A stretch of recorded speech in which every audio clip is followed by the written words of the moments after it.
In this tutorial, we are going to create the 3D model of the Earth. So this tutorial is for beginner. If you are intermediate user, then you will also be benefited. What do I expect is that you know the basic of Blender. That means you know how to navigate in Blender. That is only the requirement for this tutorial. First of all, I will explain how I achieve this 3D model of the Earth. It is, you believe me or not, it is a simple plane. I started with a plane. These are the modifier I applied to the plane. Simple deform, I disable it. Simple deform, displace modifier, subdivision surface modifier, and subdivision surface modifier.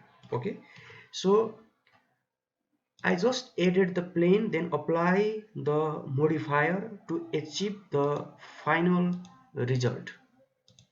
So stick with me and I will show you how to create this 3D model of the Earth from beginning. You can see how I can achieve the goal.